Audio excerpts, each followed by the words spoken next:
कहना यही चाहता हूँ कि आप मेरे पढ़ाने के तरीके पर उंगली ना उठाएं बिल्कुल भी, क्योंकि जो मैं पढ़ा रहा हूँ बहुत ही एक्सपीरियंस के साथ, बहुत ही गहन उसके साथ पढ़ा रहा हूँ। बिल्कुल सब कुछ सोच समझ कर, सब कुछ करने के बाद मैं अपनी निर्णय लेता हूँ। तो मेरे पढ़ाई के ऊपर आप बिल्कुल भी उंगली उठाने की वो ना करें।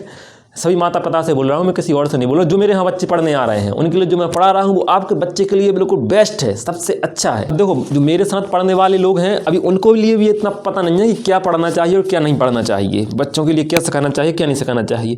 जैसे इसमें ये लिखा है who told the secret to the tree, और इसका आंसर लिखा है the bird told the secret to the tree. अगर ये बच्चे अपन बच्चों के लिए याद करवाएंगे तो ये कब तक काम में आएगा? अभी इन सभी बच्चों को भी पता है कब तक काम में आएगा ये 8वीं क्लास तक। जैसे इनने 8वीं पास करी फिर इनका ये कोई काम का बचा क्या? नहीं बचा। 9वीं से फिर से ख़त्म। ऐसे ऐसे सभी क्वेश्चन जितने भी आप पढ़ रहे हैं, तो इस तरह के जो इस गाइड के विषय पे जैसे बहुत से माता पिता हैं बेचारे बिल्कुल भोले भाले मानते हैं, जो मैं हूँ उन सभी माता पिताओं को भोला वाला मानता हूँ, जिन्होंने शिवलाल की ये गाइड दिला दी और बोल रहे हैं कि इसे रटो। इसे रटने से कोई मतलब नहीं है। इसको पढ़ लिया तो बहुत होशियार मानने लगते हैं कि वो बच्चे बहुत होशियार हो गए हैं। किसी प्रकार की स्किल डेवलप नहीं हो रही है आपके बच्चे के अंदर, अगर सिर्फ आप इसे रटवा रहे हैं तो, है ना। तो इसलिए जो मैं पढ़ाता हूँ मैं बच्चे के फ्यूचर के हिसाब से पढ़ा रहा हूँ, क्योंकि आज उन्होंने पढ़ लिया who told the secret to the tree, तो ये 8वीं के बाद इनको 9वीं में कोई काम का नहीं है, ना 10वीं 11वीं 12वीं कॉलेज कहीं भी काम का नहीं है ये क्वेश्चन। ऐसे ही क्वेश्चनों से ये गाइड भरी पड़ी है। तो इसलिए जो मैं उन सभी माता पिताओं से बोल रहा हूँ कि जो मैं पढ़ा रहा हूँ मुझे अपने हिसाब से पढ़ाने दो आपके बच्चों के लिए।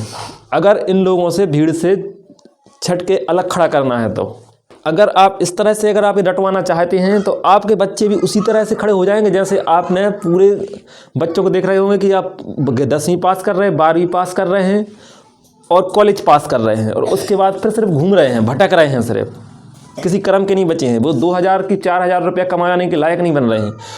जो कुछ मैं पढ़ा रहा हूँ वो बिल्कुल श्रेष्ठ है, बिल्कुल उच्चतम कोटि की पढ़ाई मैं दे रहा हूँ बच्चों के लिए। आप बिल्कुल निश्चिंत होकर मेरे पास बच्चों के लिए पढ़ने दें। अगर आप 8 से 10 साल तक बच्चों को मेरे पास रहने देते हैं तो आपके बच्चों का भविष्य बहुत ही उज्जवल रहेगा। सभी माता पिताओं के लिए वीडियो है, क्योंकि वो ही निर्धारित करते हैं। वही कई लोग बोलते हैं भैया हमारे तो बच्चे यार का जो सीख ही नहीं रहे हैं, उनमें गाइड में उन्होंने कह रहे थे, सर कह रहे थे कि हमारा मोड़ा का छुआ ही नहीं रहा है, गधा है बिल्कुल क्लास में। तो इसे पढ़ के अगर आप होशियार बना रहे हैं तो फिर वो अभी होशियार दिखाई देगा, मतलब कोई कर्म की नहीं है। अभी हाल मेडल मिलेंगे, आप फूल के कुप्पा हो जाएंगे, हम तो भैया अव्वल हो गए, ये हो गए, वो हो गए।